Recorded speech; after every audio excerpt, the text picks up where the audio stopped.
Well, hello everyone. I know it's been a couple weeks since I've been on here. Just trying to beat the heat. It's been really humid.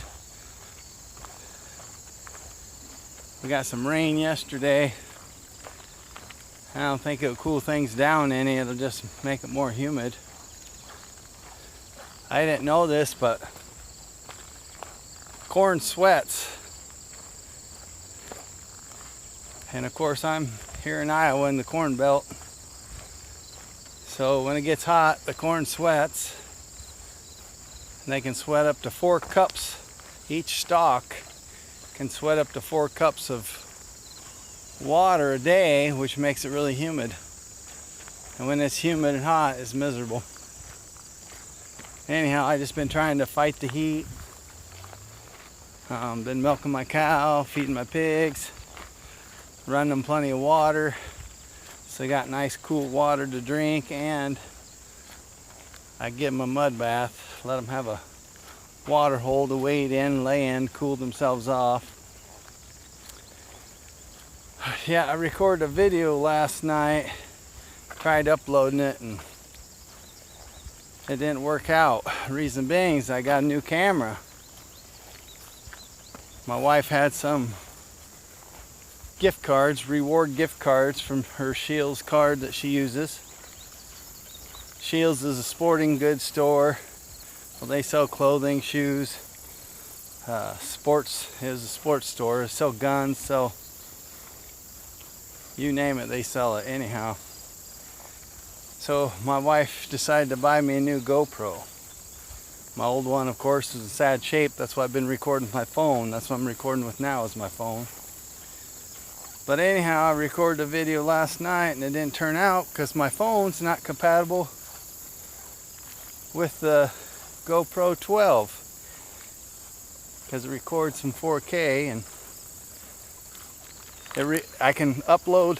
I use an app that I have on my phone to try and upload the videos on YouTube, and of course all I get is the sound and no video itself, just the sound will convert over. So I could post a video, it would just be a black screen with me talking. Nobody wants that, I guess. Anyhow, so now here I am, back to square one, using my phone until I figure out how to upload my footage from my GoPro 12. I'll probably have to do it through a computer, and I do have a computer. I don't know it. Hopefully it's compatible with the camera. I'd have to think I have to get a new phone or a new computer to do such, but it might come down to that. Who knows? Had a dinner to go to last night through our power company. Is REC, or not REC, but WIPCO. It used to be called REC. Rural Electric Cooperative. Now it's WIPCO. It's Western Iowa Power Company. And anyhow, they do an annual meeting once a year, and hang on a minute here, I'm trying to open some stuff for the scraps for the chickens here.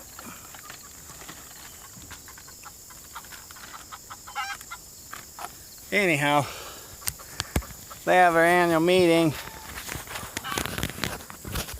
Try and hold the camera and hold the phone and dump this stuff. It's kind of hard. Well, sorry about that.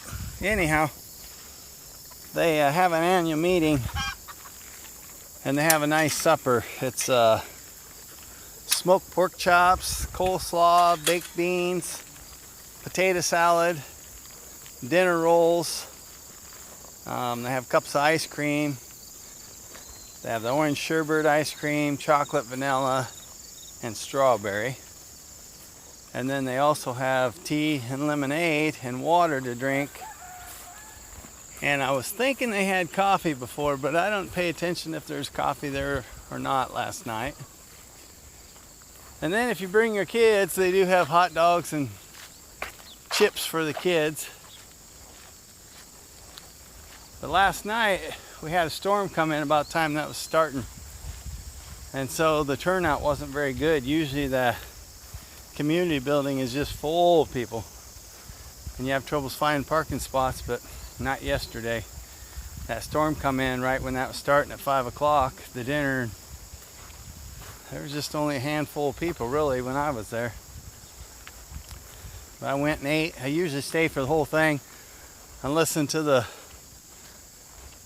board members talk and stuff. But I had to get home and get Avon milked, so I didn't stay for that. I just went and ate and I come home. But it's worth going to every year just for them smoked pork chops. They're good. Well, it's all good. The beans were good. The coleslaw was good. The potato salad was good.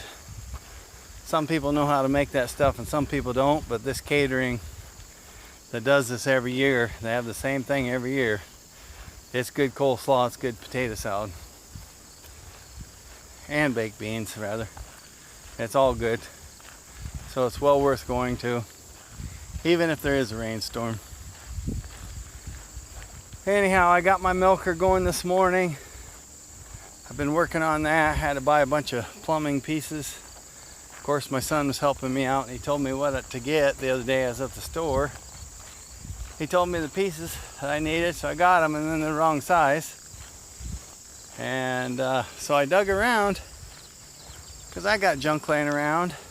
I did use two pieces, I think, out of 6 that I bought. And the rest of the pieces come from my scrap piles. So I dug around, found what I needed, and that saved me about $12 anyhow. So that was a good savings. I can't believe the price of these little fittings. Used to be able to go and buy something that's maybe 69 cents and now it's $3.50. It's ridiculous. But anyhow, I was going through a bucket of scrap that had some fittings in it, which I considered scrap, but I dug through there and I found some of the stuff I needed, and I was pulling out of some of the stuff that was in a little better shape, and I kept it just for the fact the price of that stuff is so high. I hate hanging on to everything. My wife gets mad at me.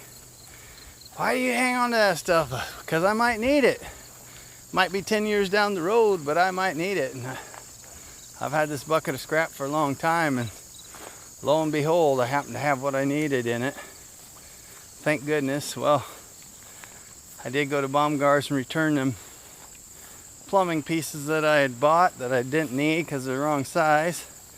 And I had already found what I needed in my scrap bucket, but I needed to get a piece of hose, so I did pick up a piece of hose. It was a little over $5, $1.09 a foot I think it was, plus tax, but I got my military discount, 10%. So it was a little over $5 for my hose. I got that hooked up just this morning, matter of fact. There's a hose barb fitting on the pulsator on the milker, and it was just a little bit too big for this hose, but the type of hose that I got was type, I'm not even sure what you call the material it's made out of. It's a clear hose, but I was able to heat it up in hot water and slip it on that hose barb fitting. It kind of softened it up, kind of like if you're familiar with mouthpieces for like football or any sports where you have the mouthpieces and you stick them in hot water and then you put them in your mouth and you bite down to make the print of your teeth on them. Well, that's basically what this material is kind of made of. So I heated up hot water and slipped on that hose barb fitting. And so I got my milker set up. I had to pull that pulsator apart because it wouldn't start pulsating. I pulled it apart and just wiped everything down. Made sure all the portholes in it was clean. Put it back together. I did notice 2 little pieces I think were backwards. Somebody had it apart and put them back in the wrong direction. And that could have been the problem why it wasn't working, but I ended up putting it back together and it works now. So I'm going to have to be giving that a try. Anyways, I'm going to let you go. Long enough video. I'll see y'all later. And don't forget I love you. Bye.